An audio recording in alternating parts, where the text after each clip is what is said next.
जय हिंद दोस्तों। एमपी वर्ग 3 के एनालिसिस के बाद वीडियो में आपका स्वागत है। 12 अक्टूबर सेकेंड शिफ्ट का ये मेनली एनालिसिस रहेगा।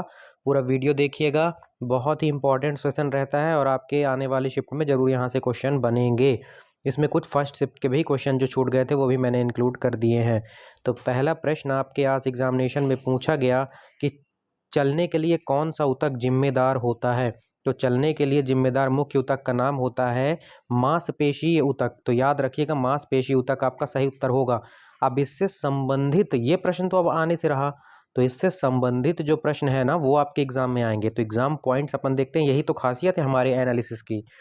मांसपेशी, अगर आपसे प्रश्न बन जाए मांसपेशी ऊतक का प्राथमिक कार्य क्या होता है, तो मांसपेशी ऊतक का प्राथमिक कार्य संकुचन होता है, कॉन्ट्रैक्शन और विश्राम होता है, रिलैक्सेशन के माध्यम से बल उत्पन्न करना होता है जिससे गति संभव हो पाती है। ठीक है, तो मांसपेशी ऊतक का प्रारंभिक काम क्या होता है, तो कॉन्ट्रैक्शन और रिलैक्सेशन के माध्यम से बल उत्पन्न करना होता है जिससे गति प्रदान करती है, गति प्रदान होती है हमारे मांसपेशियों को। ठीक है, अगला प्रश्न अगर आपसे बन जाता है मानव शरीर में कितने प्रकार के मांसपेशी ऊतक पाए जाते हैं, तो 3 प्रकार के मांसपेशी ऊतक पाए जाते हैं। एक कंकाल मांसपेशी मतलब स्केलेटन मसल्स, एक चिकनी मांसपेशी मतलब स्मूथ मसल्स, और एक हृदय मांसपेशी मतलब कार्डियक मसल्स। तो 3 टाइप की मसल्स पाई जाती हैं, याद रखेंगे सारे के सारे क्वेश्चन। अगला अगर आपसे प्रश्न पूछ ले चलने की क्रिया में कौन सा विशिष्ट मांसपेशी ऊतक शामिल होता है, तो चलने की क्रिया में मुख्य रूप से कंकाल मांसपेशी ऊतक शामिल होता है जो कि अनैच्छिक नियंत्रण के अधीन होता है और हड्डियों से जुड़ा होता है। मतलब चलने में आप मुख्य रूप से कंकाल मांसपेशी, हमने 3 प्रकार के मांसपेशी ऊतक पढ़े ना, हमने 3 प्रकार के जो है पढ़े, तो उनमें से एक कंकाल मांसपेशी होता है ऊतक जिसमें शामिल होता है जो कि अनैच्छिक नियंत्रण के अधीन होता है, मतलब हमारी इच्छा से नहीं होगा, वो अनैच्छिक होता है। ठीक है, वो जो हमारे बॉडी के सिस्टम में इनबिल्ट रूप से, जैसे नहीं कह देते हैं कि वो इनबिल्ट रूप से जुड़ा हुआ है, वो अपने हिसाब से चलता है और वो हड्डियों से जुड़ा हुआ होता है। जैसे दिल की धड़कन हमारे नियंत्रण में है क्या, तो वो अनैच्छिक जो है होती है। दिल की धड़कन, सांस लेना, आंखों का पलटना, ये सब अनैच्छिक क्रियाओं के अंतर्गत आते हैं, तो ये उसी तरह का है। ठीक है, अगला प्रश्न अगर आपसे बन जाता है कि कंकाल के मांसपेशियों को हड्डियों से जोड़ने वाला ऊतक कौन सा होता है, तो कंकाल की मांसपेशियों को हड्डियों से जोड़ने वाले ऊतक का नाम है टेंडन। याद रखना, मतलब मांसपेशी को हड्डी से जोड़ेंगे टेंडन से। ठीक है, याद रखना, मोस्ट इंपॉर्टेंट क्वेश्चन है। ठीक, और नियमित संयोजी ऊतक होता है। ठीक है, ये एक नियमित जो है डेंस रेगुलर जो है कनेक्टिव टिश्यू होता है, तो याद रखेंगे, इंपॉर्टेंट क्वेश्चन है ये। ठीक, याद रखना, बार बार बोल रहा हूँ, मांसपेशी को हड्डी से कौन जोड़ता है, टेंडन जोड़ता है, याद रखना भाई। ठीक है, और हड्डी को हड्डी से कौन जोड़ता है, तो लिगामेंट जोड़ता है, तो ये भी याद रख लेना। और मांसपेशियों के संकुचन के लिए आवश्यक 2 प्रमुख प्रोटीन कौन से होते हैं, तो मांसपेशी के संकुचन के लिए आवश्यक 2 प्रमुख प्रोटीन होते हैं, एक्टिन और मायोसिन। याद रखना, मांसपेशी में 2 प्रकार के प्रोटीन पाए जाते हैं, एक्टिन और मायोसिन। ये क्वेश्चन आपसे बन सकता है। ठीक है, आगे बढ़ूँ इससे पहले आपसे एक रिक्वेस्ट करेंगे, study with Sanju SDL YouTube channel आपके लिए इतना ज़्यादा मेहनत करते हैं, तो सब्सक्राइब करके हमें सपोर्ट जरूर करेंगे आप लोग। और इस वीडियो का टेलीग्राम चैनल, इस वीडियो के डिस्क्रिप्शन में टेलीग्राम चैनल का लिंक रहेगा, वहाँ से आप पीडीएफ प्राप्त कर सकते हैं। ठीक है, पीडीएफ अगर चाहिए तो, और क्विज वगैरह भी रहती है। अब एक क्वेश्चन आज पूछा गया, सार्क देशों में किसकी सीमा समुद्र से नहीं लगती है, मतलब वो लैंड लॉक्ड है ना।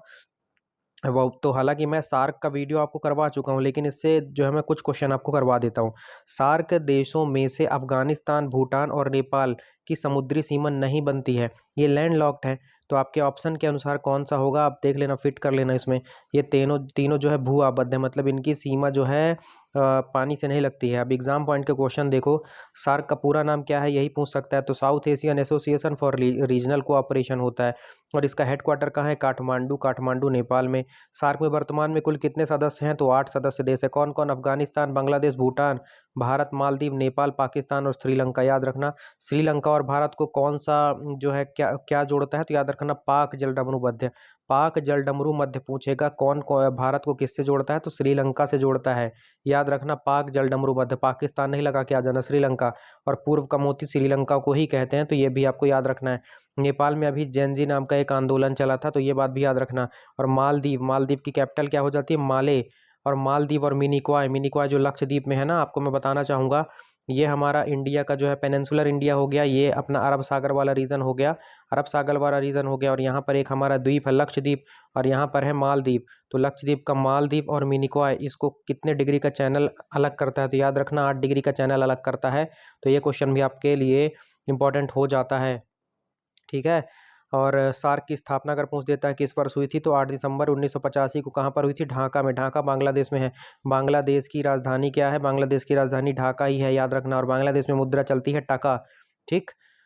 इसके अलावा अगर पूछ दे वह कौन सा सार्क सदस्य देश है जो एक द्वीपीय राष्ट्र है, आइलैंड नेशन है? तो मालदीव है और श्रीलंका, दोनों द्वीपीय राष्ट्र हैं।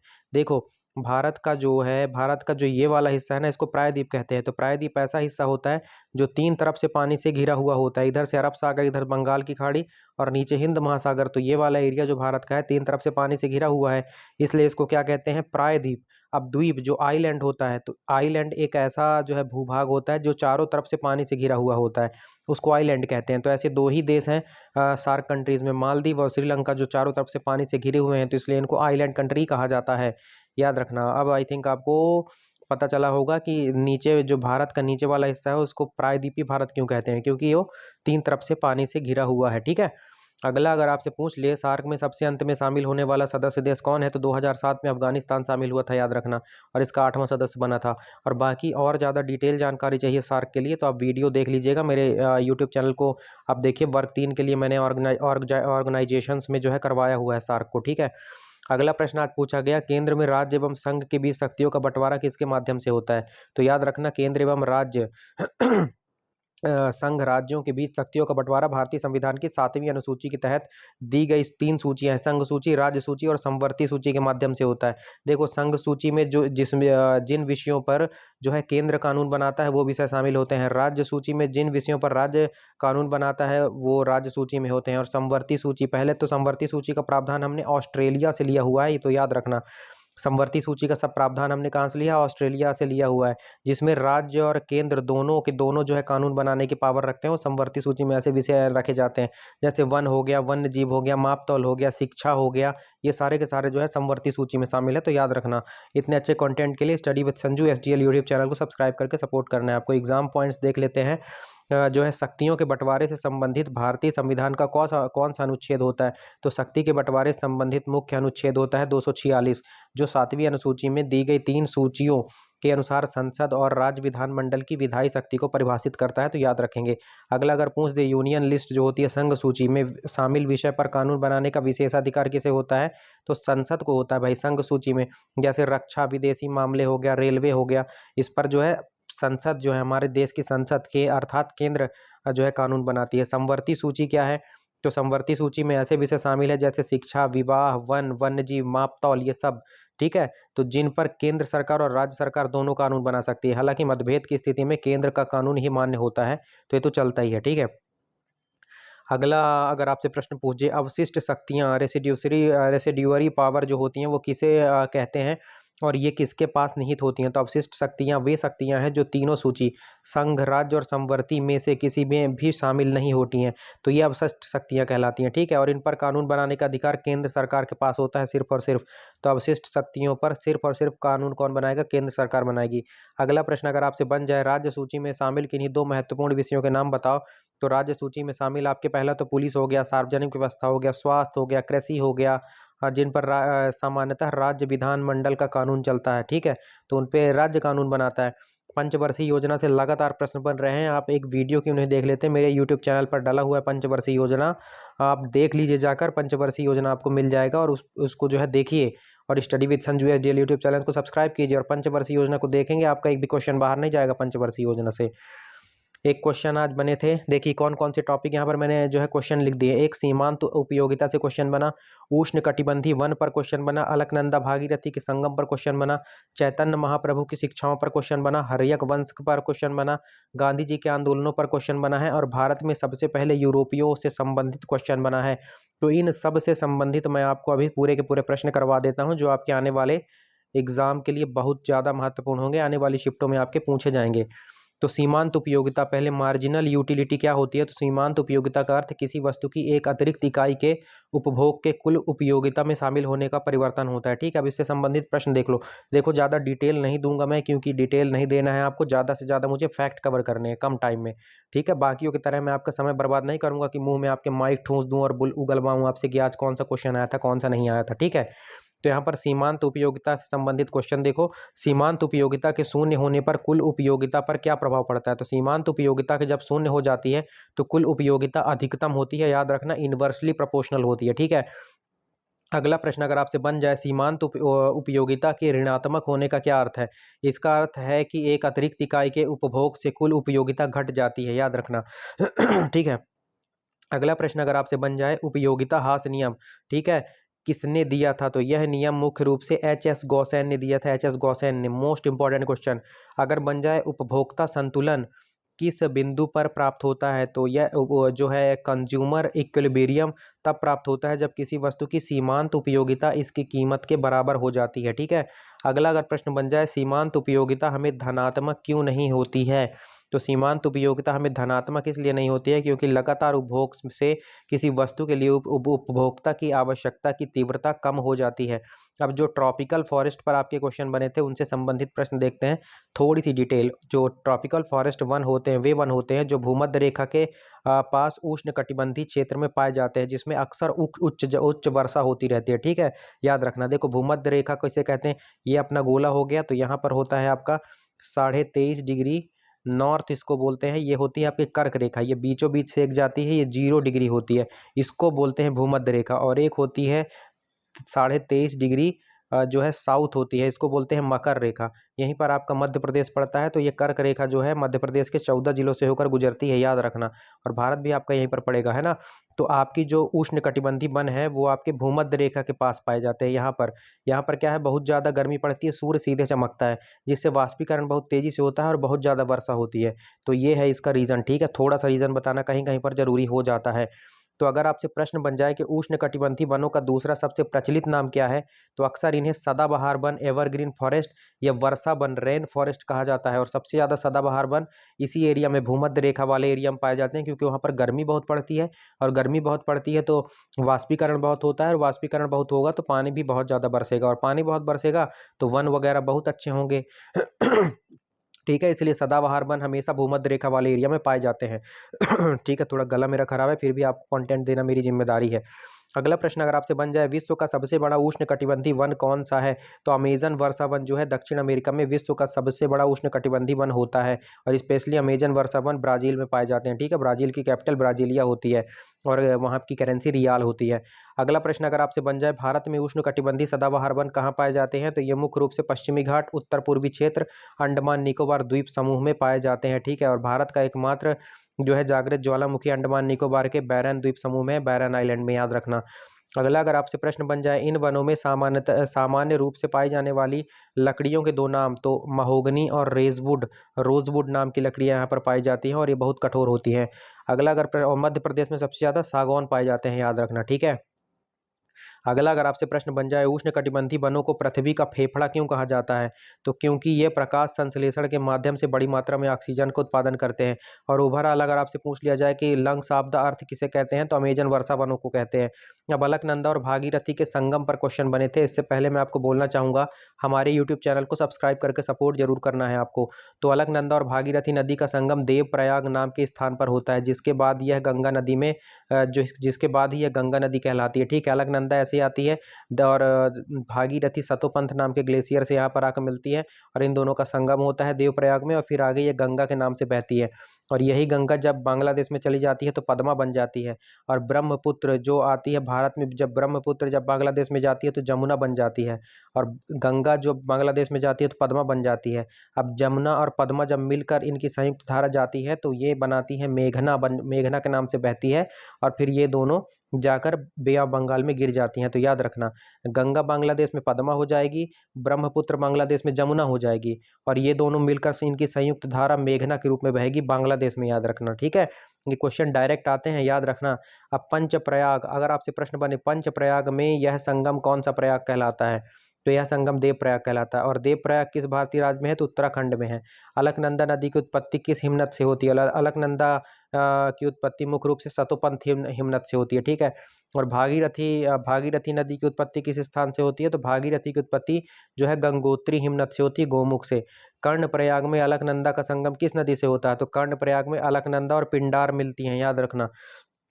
अब चैतन्य महाप्रभु की शिक्षाओं से संबंधित कुछ क्वेश्चन देख लेते हैं। तो चैतन्य महाप्रभु की शिक्षाओं का मूल सार भगवान कृष्ण के प्रति प्रेम, पूर्ण भक्ति, राधा कृष्ण भक्ति और हरि नाम संकीर्तन, सामूहिक भजन प्रसार पर केंद्रित होता था, ठीक है। तो अगला, अगर आपसे प्रश्न बनने लगे, अगली की शिफ्ट में बन भी सकता है आपसे प्रश्न कि चैतन्य महाप्रभु किस भक्ति आंदोलन से संबंधित थे? तो वे वैष्णव भक्ति आंदोलन से संबंधित थे। अगर प्रश्न बने उनका जन्म किस स्थान पर हुआ था? तो उनका जन्म वर्तमान पश्चिम बंगाल के नादिया जिले में जो है नवद्वीप पर हुआ था, तो याद रखना, ठीक है। अगर प्रश्न बने उनके द्वारा लोकप्रिय किए गए भजन का क्या नाम है? तो उनके द्वारा मुख्य रूप से हरे हरे कृष्ण महामंत्र को लोकप्रिय बनाया गया। उनकी शिक्षाओं का मुख्य दार्शनिक सिद्धांत क्या कहलाता है? तो अचिंत्य भेदा भेद, मतलब अल्पकालीन एकता और भिन्नता कहा जाता है। आपसे डायरेक्ट ये पूछ लेगा अचिंत्य भेद अभेद के प्रवर्तक कौन है? तो चैतन्य महाप्रभु हैं, याद रखना। और चैतन्य महाप्रभु के अनुयायियों को क्या कहा जाता है? तो उनके अनुयायियों को गौड़ीय वैष्णव कहलाते हैं, ठीक है, गौड़ीय वैष्णव। हर्यक वंश से भी क्वेश्चन बने हैं। तो हर्यक जो है आपका मगध साम्राज्य पर शासन करने वाला महत्वपूर्ण वंश है। मैं हर्यक वंश पूरा आपको कंप्लीट करवा चुका हूँ, वीडियो देख लेना। थोड़े क्वेश्चन यहाँ पर करवा देता हूँ मैं आपको, जो इंपॉर्टेंट है, आने वाली शिफ्ट में आपसे पूछे जा सकते हैं। और इसका संस्थापक बिंबिसार है, याद रखना, हर्यक वंश का। पितृहंता वंश कहा जाता है क्योंकि इसमें बेटा अपने बाप को मारकर गद्दी पर बैठता था। पूछेगा पितृहंता वंश कौन सा है? तो लगा देना हर्यक वंश है। और बिंबिसार को बिंदुसार से कंफ्यूज मत करना। बिंदुसार जो है चंद्रगुप्त मौर्य का लड़का था, ठीक है। बिंदुसार मौर्य साम्राज्य का राजा था। चंद्रगुप्त मौर्य, उसके बाद बिंदुसार, उसके बाद अशोक, ठीक है, याद रखना, वो सब जो है मौर्य साम्राज्य वाले हैं। यहाँ पर बिंबिसार की बात कर रहे हैं। बिंबिसार जो है कौन है? बिंबिसार आपका हर्यक वंश वाला है। अब हर्यक वंश से कुछ प्रश्न देख लीजिए आप। तो हर्यक वंश की प्रारंभिक राजधानी कौन सी थी? तो याद रखना, राजगृह राजगीर प्रारंभिक राजधानी थी। पितृहंता वंश के रूप में किसे जाना जाता है? तो हर्यक वंश को पितृहंता वंश कहा जाता है, ठीक है, क्योंकि उत्तराधिकार के लिए बेटा ने पिताओं की हत्या की। अगला अगर प्रश्न बन जाए, हर्यक वंश के किस शासक को कुड़िक कहा जाता है? तो अजात शत्रु को कुड़िक के नाम से जाना जाता है, ठीक है। अजात शत्रु का मतलब होता है जिसका कोई शत्रु ना हो। हिंदी में आपसे पूछ सकता है ना कि अजात शत्रु का मतलब क्या होता है? तो जिसका कोई शत्रु ना हो। और भारतीय राजनीति में अजात शत्रु किसे कहा जाता है? तो राजेंद्र प्रसाद को कहा जाता है, याद रखना। और राजेंद्र प्रसाद कौन थे? तो भारत के पहले राष्ट्रपति थे राजेंद्र प्रसाद, डॉक्टर राजेंद्र प्रसाद, ठीक है। याद रखना भाई, सारे के सारे इंपॉर्टेंट क्वेश्चन हैं, आपको बता जा रहा हूँ, डिटेल से बता रहा हूँ आपको, ठीक। और अगला क्वेश्चन अगर आपसे बन जाए कि किस हर्यक शासक ने पाटलिपुत्र आधुनिक पटना शहर की स्थापना की? तो उदयन ने की थी पाटलिपुत्र की स्थापना। और बिंबिसार किस धर्म का अनुयायी बन गया था? तो यह जो है बौद्ध धर्म का अनुयायी बन गया था। तब गांधी जी के आंदोलनों से संबंधित आपको कुछ प्रश्न मैं करवा देता हूँ, ठीक है। तो गांधी जी का भारत में पहला सफल सत्याग्रह चंपारण सत्याग्रह था 1917 में, जो नील किसान के लिए था, ठीक है। करो या मरो का नारा गांधी जी ने कब दिया? भारत छोड़ो आंदोलन में दिया, 1942 में दिया। इसका जो है उद्घाटन ग्वालियर टैंक मुंबई से हुआ था, ग्वालियर टैंक मैदान से। यह एक लीडरलेस आंदोलन था। उषा मेहता का नाम यहाँ पर रेडियो प्रसारण के लिए बहुत ज़्यादा याद किया जाता है, भारत छोड़ो आंदोलन का, ठीक है, याद रखना। अगला प्रश्न बन जाए, गांधी जी ने किस घटना के बाद असहयोग आंदोलन को वापस ले लिया? तो चौरा चौरी कांड 1922 में हिंसक घटना के बाद क्या है, गांधी जी असहयोग आंदोलन चला रहे थे। तो उसी टाइम पर जो है चौरा चौरी नाम की एक जगह थी गोरखपुर में, अभी वर्तमान में उत्तर प्रदेश में गोरखपुर में चौरा चौरी पुलिस स्टेशन के ऊपर कुछ लोगों ने हमला कर दिया था। और उस हमले का उस जो ग्रुप का नेता था उसका नाम था भगवान अहीर। तो भगवान अहीर के नेतृत्व में जो है एक पुलिस स्टेशन पर हमला किया गया और वह उस पुलिस स्टेशन को जला दिया गया। उसमें जो है थाना इंचार्ज पृथ्वी पाल नाम का व्यक्ति था, उसके समेत कई लोग जो है मर गए थे। तो हिंसा हो गई थी, इसलिए गांधी जी ने असहयोग आंदोलन को वापस ले लिया था, मेरे भाई, याद रखना, ठीक। और कौन से जो है चलिए क्वेश्चन बाद में आपसे पूछेंगे, मुझे एग्जैक्टली याद नहीं आ रहा है। अगला प्रश्न अगर बन जाए आपसे, नमक कानून तोड़ने के लिए गांधी जी ने कौन सी यात्रा शुरू की थी? तो दांडी मार्च या नमक सत्याग्रह 1930 में शुरू किया था। गांधी जी ने किस गोलमेज सम्मेलन में भाग लिया था? तो दूसरे गोलमेज सम्मेलन में भाग लिया था 1931 में, ठीक है, याद रखना।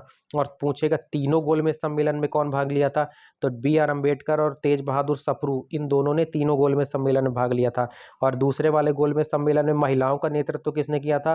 तो सरोजिनी नायडू ने किया था। सरोजिनी नायडू को क्या कहते हैं? भारत कोकिला कहते हैं, याद रखना।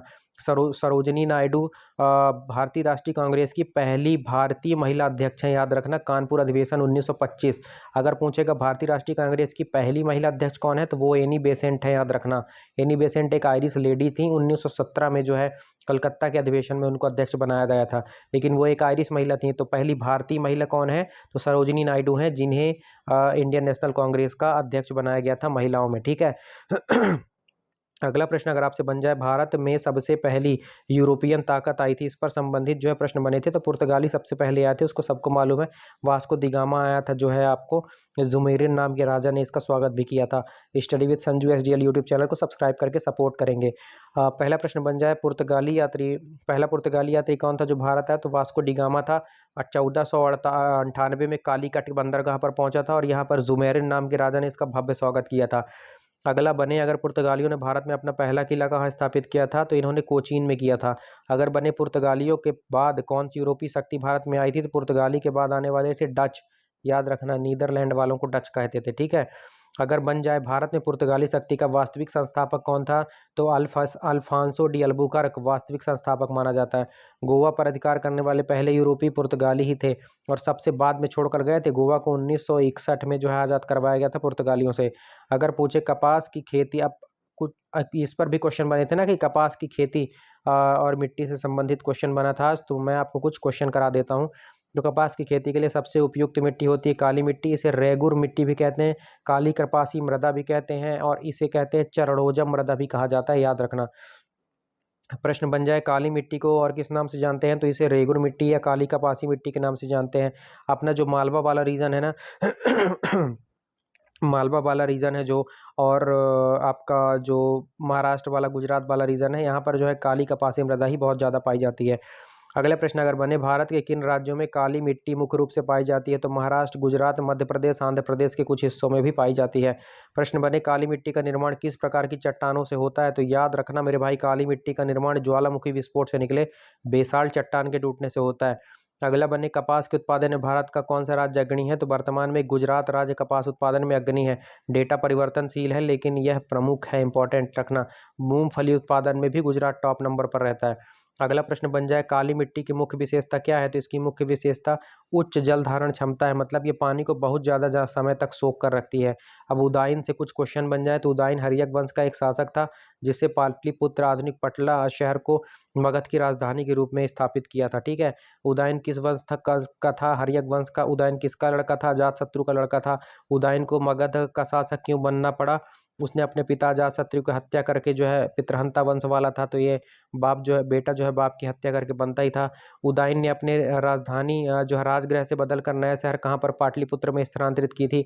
और हर्यक वंश का अंतिम शासक कौन था? नागदशक था, जिसे शिशुनाग ने जो है हत्या करके शिशुनाग वंश की स्थापना कर दी थी। सब्सक्राइब जरूर कर लेंगे study with Sanju SGL YouTube channel को।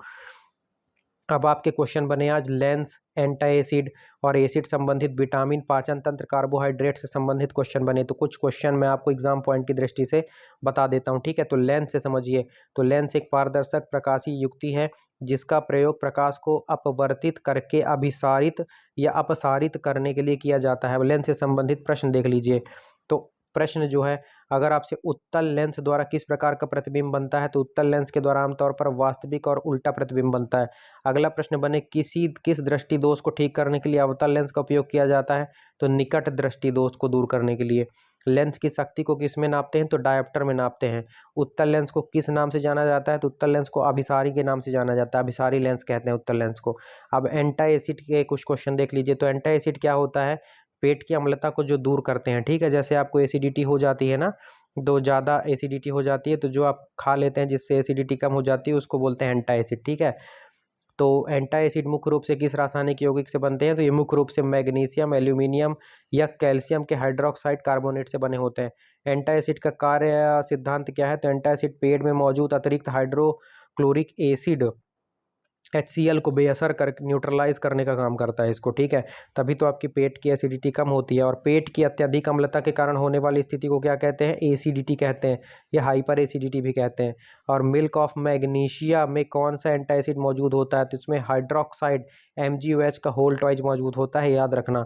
अगला क्वेश्चन बन जाए एंटासिड के अलावा पेट की अम्लता कम करने वाली दवाएं क्या होती हैं? इन्हें H2 ब्लॉकर्स या प्रोटॉन पंप इनहिबिटर PPLS भी कहते हैं, याद रखना। और एसिड से संबंधित कुछ क्वेश्चन देख लीजिए। तो एसिड वे रासायनिक पदार्थ है जो जलीय घोल में हाइड्रोजन आयन H+ आयन मुक्त करते हैं, जिनका pH मान 7 से कम होता है। अब इससे कुछ क्वेश्चन देख लीजिए।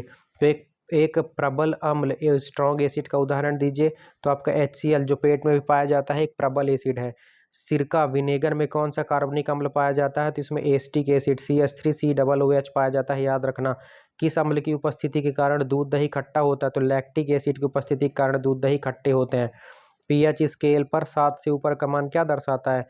तो यह क्षारीयता दर्शाता है, ठीक है, मतलब एल्किनिटी पर दर्शाता है, ठीक है।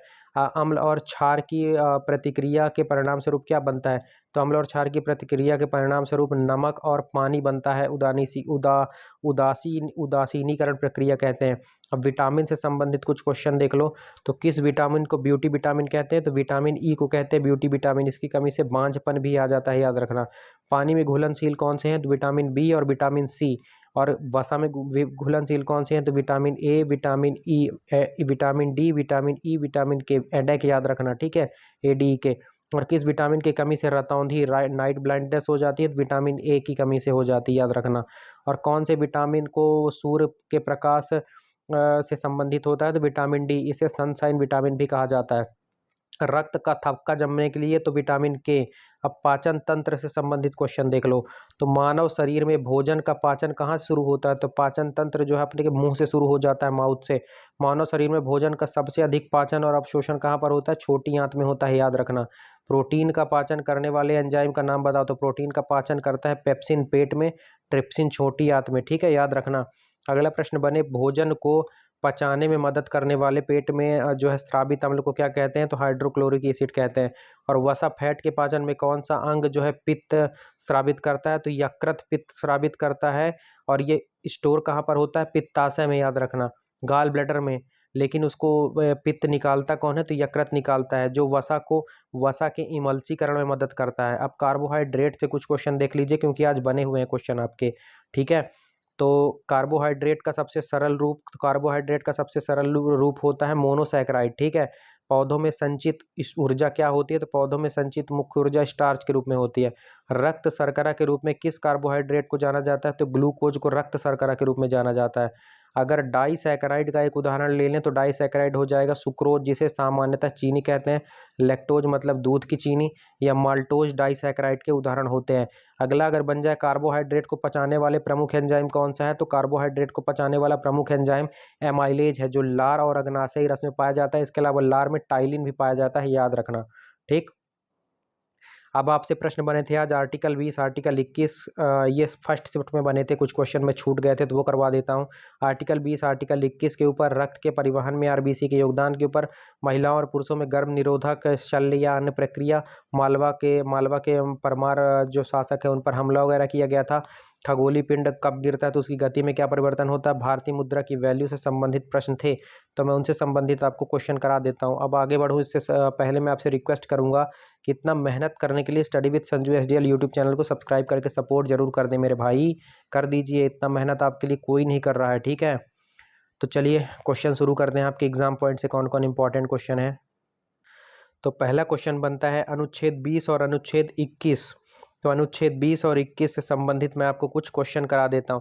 तो अनुच्छेद 20 जो है अपराधों के लिए दो सिद्धि के संबंध में संरक्षण प्रदान करता है, और अनुच्छेद 21 प्राण और दैहिक स्वतंत्रता का अधिकार संरक्षण सुनिश्चित करता है। अब इससे संबंधित क्वेश्चन देखो। तो अनुच्छेद 20 में दोहरे दंड का क्या अर्थ होता है? इसका अर्थ होता है कि अपराध के लिए किसी व्यक्ति को एक से अधिक बार दंडित नहीं किया जा सकता। अगला क्वेश्चन बन जाए आत्म अभिशंसन के विरुद्ध जो है के विरुद्ध संरक्षण कौन से अनुच्छेद में है? तो अनुच्छेद 20(3) में है, याद रखना, ठीक है। अगर क्वेश्चन बन जाए अनुच्छेद 21 में जीवन का अधिकार के लिए सबसे प्रसिद्ध मामला कौन सा है? तो यह है मेनका गांधी बनाम भारत संघ 1978, याद रखना। अगला बन जाए किस संवैधानिक संशोधन द्वारा शिक्षा का अधिकार को 21 से हटाकर 21 के तहत मौलिक अधिकार बनाया गया था? तो 86वां संविधान संशोधन 2002, इसे अनुच्छेद 21A में जोड़ा गया है, याद रखना। अगला बन जाए कौन सा अनुच्छेद आपातकाल के दौरान निलंबित नहीं किया जा सकता? यही वाला प्रश्न शायद पूछा गया था। तो अनुच्छेद 20 और 21 आपातकाल के दौरान निलंबित नहीं होते हैं। यही प्रश्न जो है आज की पहली शिफ्ट में पूछा गया था शायद। अब अगला प्रश्न अगर बन जा अब अगला प्रश्न आपका बना था रक्त के परिवहन में आरबीसी के योगदान से संबंधित प्रश्न बना था, तो मैं आपको कुछ बता देता हूँ इससे संबंधित जो आ सकते हैं आपके एग्जाम में। तो रक्त के परिवहन में आरबीसी अर्थात रेड बेल ब्लड सेल्स मुख्य रूप से फेफड़े से ऑक्सीजन को शरीर की कोशिकाओं तक, कुछ हद तक कार्बन डाइऑक्साइड को वापस फेफड़े तक पहुंचाने का भी कार्य करते हैं। अब देखो इससे क्वेश्चन देखो, आरबीसी में पाया जाने वाला प्रोटीन कौन सा है जो ऑक्सीकरण का परिवहन करता है, तो वो प्रोटीन होता है हीमोग्लोबिन। अगला प्रश्न बने कार्बन डाइऑक्साइड का अधिकांश परिवहन रक्त में किस रूप में होता है, तो CO2 का अधिकांश परिवहन बाइकार्बोनेट आयन के रूप में होता है, याद रखना। आरबीसी का जीवन काल लगभग 120 दिन होता है। डब्ल्यूबीसी का अगर पूछ दे तो 4 से 6 दिन होता है, याद रखना। ठीक। अगला प्रश्न बने आरबीसी की कमी से कौन सा रोग होता है, तो हीमोग्लोबिन की कमी से एनीमिया रोग हो जाता है मेरे भाई। ठीक है, आरबीसी या हीमोग्लोबिन एक ही चीज होती है। ठीक। मानव शरीर में आरबीसी का निर्माण मुख्य रूप से कहाँ होता है, तो अस्थि मज्जा में होता है, याद रखना। अब महिलाओं और पुरुषों में जो है गर्भ निरोधक की कुछ प्रक्रियाएं देख लेते हैं। ठीक। तो महिलाओं में स्थायी गर्भ निरोधक शल्य प्रक्रिया को ट्यूबेक्टोमी कहते हैं। ठीक है। और पुरुषों में इसे वैसेक्टोमी कहते हैं, याद रखना। ये डायरेक्ट क्वेश्चन जो है ट्यूबेक्टोमी शायद आया था आपके एग्जाम में। अब कुछ क्वेश्चन देख लो, तो वैसेक्टोमी शल्य क्रिया किस वाहिनी या किस डक्ट को अवरुद्ध करती है, तो इसमें शुक्रवाहिका जो होती है उसको काटा या बांधा जाता है। और ट्यूबेक्टोमी शल्य क्रिया में किस वाहिनी को अवरुद्ध किया जाता है, तो इसमें फैलोपियन ट्यूब को काटा या बांधा जाता है। डायरेक्ट क्वेश्चन बन जाएगा भाई कि इसमें क्या जो है स्पेशली किसे जो है बांधा जाता है। ठीक है। अगला प्रश्न अगर आपसे बन जाए महिला और पुरुष नसबंदी को सामूहिक रूप से क्या कहते हैं, तो इसे बंध्याकरण कहते हैं। ठीक है। और गर्भ निरोधक गोली जो होती है किस हार्मोन पर आधारित होती है, तो यह गोली मुख्य रूप से प्रोजेस्टेरॉन और एस्ट्रोजन हार्मोन पर आधारित होती है। आईयूडी का पूर्ण रूप क्या होता है, तो आईयूडी का पूर्ण रूप होता है इंट्रा यूरेटाइन डिवाइस, जो गर्भाशय में लगाया जाने वाला गर्भ निरोधक उपकरण होता है। अगला प्रश्न आज बना था मालवा के परमारों को हरा कर अधिकार किसने किया था, तो याद रखना अलाउद्दीन खिलजी ने कर लिया था 1305 में। अब इससे संबंधित कुछ प्रश्न देख लो। तो परमार वंश का सबसे शक्तिशाली और प्रसिद्ध शासक कौन था, तो परमार वंश का सबसे प्रसिद्ध शासक राजा भोज था, याद रखना। परमारों की राजधानी क्या थी, तो परमारों की राजधानी धार थी। अगला बन जाए अलाउद्दीन खिलजी के किस सेनापति ने 1305 ईस्वी में मालवा पर आक्रमण किया था, तो ऐनुल मुल्क मुल्तानी इसका नाम था, याद रखना। मालवा विजय के समय परमार वंश का शासक कौन था, तो महलक देव था, याद रखना, महलक देव।